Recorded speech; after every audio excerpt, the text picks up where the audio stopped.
ආදසීත සුළඟ මදහාසනගන විට සිත කොළවුනිද මෙතරම්. Hi guys, එහෙනම් අදත් අලුත් වීඩියෝ එකක් අරගෙන ආවා. ඉතින් ඔයාලා හැමෝම අදත් එහෙනම් ආදරයෙන් ගෞරවයෙන් පිළිගන්නවා මගේ YouTube channel එකට. අද මම ඔයාලත් එක්ක share කරගන්නේ අපේ family එකේ අපි එකතු වෙලා අපේ ගමේ තිබුණු ආරණ්‍යයකට දානයක් දුන්නා. ඉතින් මම අද ඔයාලත් එක්ක share කරගන්නේ අපි කොහොමද ඒ වැඩේ කරේ කියලා. ඉතින් මේ තියෙන ඒ ආරණ්‍යයේ හවස පූජා වෙලාව වටේටම කන්දකින් වට වෙලා තියෙන ලස්සන තැනක තමයි ආරණ්‍යය තියෙන්නේ. මේ ආරණ්‍යයේ භාවනා කරන ස්වාමින් වහන්සේලා තමයි වැඩ වාසය කරන්නේ. ඉතින් අපිත් නිශ්ශබ්දතාවයට මුල් තැන දීලා කටයුතු කරා. මේ තියෙන්නේ හවස පූජා වෙලාව. ස්වාමින් වහන්සේලා වැඩම කරලා සියලු දෙනා එකතු වෙලා ගාථා සජ්ජායනා කරන පූජාවටත් ඉඳලා පූජාව ඉවර වෙලා අපි ආවා ඉතින් මුළු තැන් ගෙට. මේ තියෙන්නේ දානය හදන තැන. මෙතන තමයි දානය හදන්න එන කට්ටිය ඇවිල්ලා දානය හදන්නේ.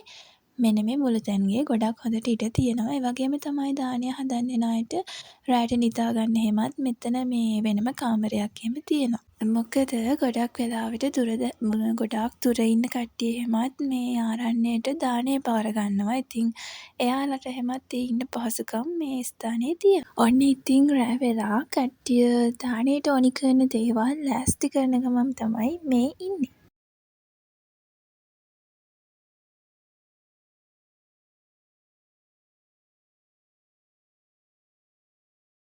මේ ඒරියා එකේ තියෙන්නේ අර භාජන හෝදන්න ටැප්, ඊට පස්සේ අපි ඉවතලන දේවල් දාන්න ඩස්බින් වගේ ඒවා.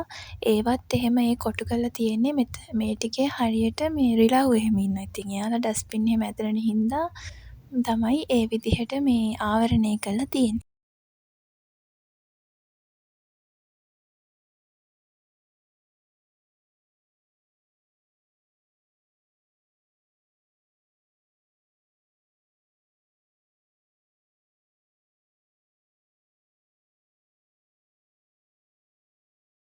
මං හිතන්නේ දැන් මට මතක විදිහට මේ ටයිම් එක 9:30 වගේ මේ ආරණ්‍යයේ මේ හවසට ස්වාමීන් වහන්සේලා කිහිප නමක් එකතු වෙලා මේ බෝධි පූජාවක් තියෙනවා. ඒ බෝධි පූජාවේ විශේෂත්වය තමයි ඒක පහන් පූජාවක්. ස්වාමීන් වහන්සේලා හිසේ පහන් ගැට ගහගෙන ඒ පහන් හිසේ තියාගෙන බෝධිය වටේ ගාථා කියමින් මේ වඩිනවා. ඉතින් මං දැන් ඔයාලට මේක පෙන්වන්න තමයි එක් කරගෙන යන්නේ. පැහැදිලි නම් නැතුව ඇති. හැබැයි ඔයගලන්ට චූටි අයිඩියා එකක් ගන්න පුළුවන් මොකද්ද මම මේ කියන්නේ කියලා. ඒක ඇත්තටම හරි ලස්සනයි. ඒක මෙතන නම් දැන් මේ පහන් තියාගෙන යන්නේ එක ස්වාමීන් වහන්සේ නමක් සහ අපේ පවුලේ පොඩි සමාජිකයෙක්. ඉතින් මේ විදිහට එළි වෙනකම්ම මේ පහන් පූජාව තිබුණා. ඒ කියන්නේ ඒක හැමදාම වගේ ඒ විදිහට එළි වෙනකම්ම මේ පහන් පූජාව තියෙනවා කියලා තමයි අපිට දැනගන්න ලැබුණේ. කට්ටියම ඉතින් හරිම උනන්දුවෙන් උද්‍යෝගයෙන් එකතු වෙලා මෙන්න මේ විදිහට තමයි දානෙට වැඩ කරේ. ඔව් ඉතින් ඔන්නෝම තමයි දානේ වැඩ කටයුතු උනේ.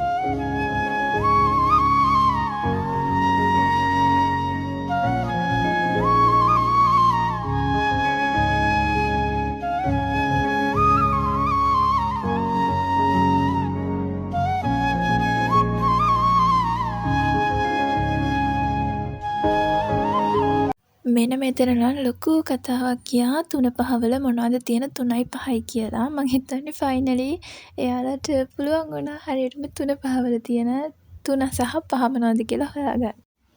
ඔන්න ඉතින් මේ දානේ දවසේ උදේ අපි ඉතින් බලමු අද දවස කොහොමද ගෙවුනේ කියලා. ආදසීත සුළඟ මදහාසනගන විට සිත කොළවුනිද මෙතරම්. ඒ දැනුම හැඟුම නොදනින් සඳරේනු ගලන සඳරේක සිහිනයට නුඹ ඇත ඉඳන් ඇවිදින් මගේ පාළු හිතට මේ තියෙන්නේ උදේ පූජා වෙලාව. මේ ස්වාමින් වහන්සේ මේකට කියන්නේ ගෙඩිය කියලා. මේ ගෙඩියට මේ ගහනවා. එතකොට ඒකෙන් තමයි අර හරියට ඒක පන්සල්වල අපි ගන්ටාර ගහන්නේ. ඒ වගේ තමයි මේ ආරණ්‍යයේ මේ ගෙඩියට ගැහුවම අහල පහල කියන්නේ ආරණ්‍යයේ ඉන්න අනිකුත් ස්වාමින් වහන්සේලා පූජා වෙලාව කියලා දැනගන්න.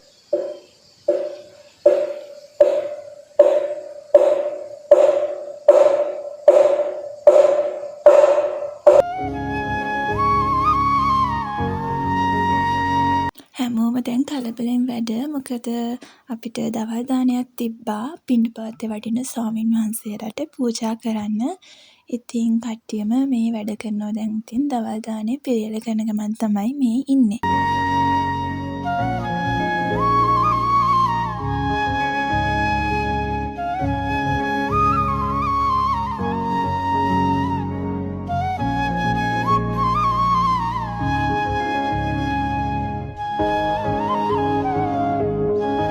මේ තියෙන ස්වාමීන් වහන්සේලා දානය වළඳන ස්ථානය හරිම පිරිසිදුයි. ඒ වගේම හරිම ලස්සනයි.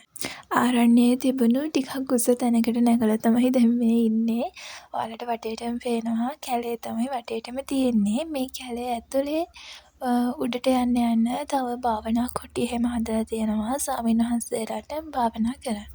මේ තියෙන්නේ ඇහැට ප්‍රියමනාප හරි ලස්සන දර්ශනයක්. පිණ්ඩපාතේ වඩින ස්වාමීන් වහන්සේලා සිත වගේම මනස හරිම නිදහසකින් ප්‍රීතියකින් පුරවන හරිම සංසුන් ලස්සන දර්ශන. මෙත් මග සරසන කරුණාධාරා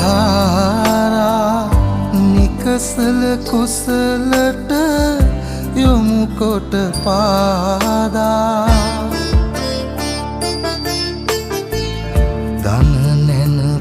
පොබෝදා නිවනට බාධා නොවෙනට සැමටම කුසල් ලැබේවා.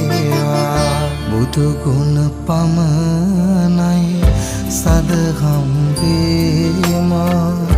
බුදුමග වේරයි නිවන තැනේවා.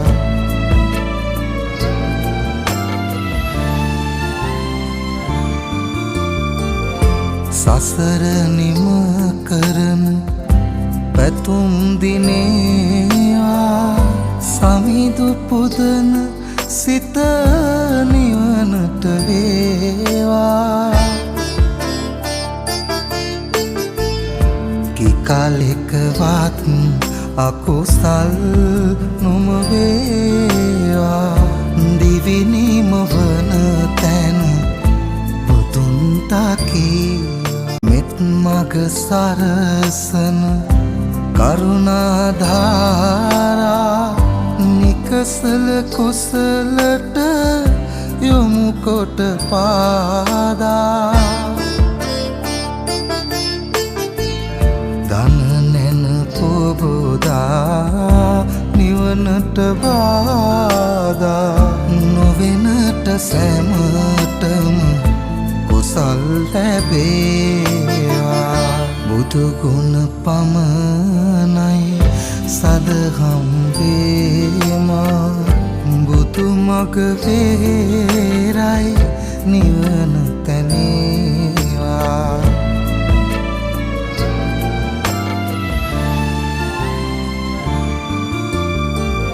සසර නිම කරන පැතුම් දිනේවා.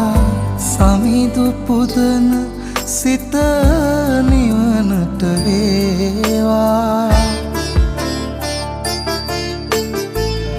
කිකලෙකවත් අකුසල් නොම වේවා. දිවිනිම වන තැන බුදුන් තකී. දානේ පූජ කරලා ඉවර වෙලා අපිත් දවල්ට කාලා මෙන්න මේ හිටපු යාළුවෝ ටිකටත් දවල්ට කෑම දීලා ඊට පස්සේ අපි ගියා හරි ලස්සන තැනකට. හැමෝටම හොඳටම මහන්සි. ඉතින් ඒ මහන්සිය නිවා ගන්න සීතල වතුර ටිකක් නාගන්න අපි ආවේ ගඟට. මේ දවස්වල පායන කාලේ හින්දා ගඟේ වතුර නම් ගොඩක්ම අඩු වෙලා තිබ්බේ. ඒනාට ඉතින් අපි හොඳට නාගත්තා. නැටුවා කොහොම හරි පැයක් විතර ඉන්න ඇති ගඟේ නටනට. ඔන්න ඒ විදිහට තමයි ඒ ලස්සන දවස ඉවර වුණේ. ඉතින් එහෙනම් අදට ගිහින් එන්නම්. ඔයාලා සතුටින් පරිස්සමට ඉන්න.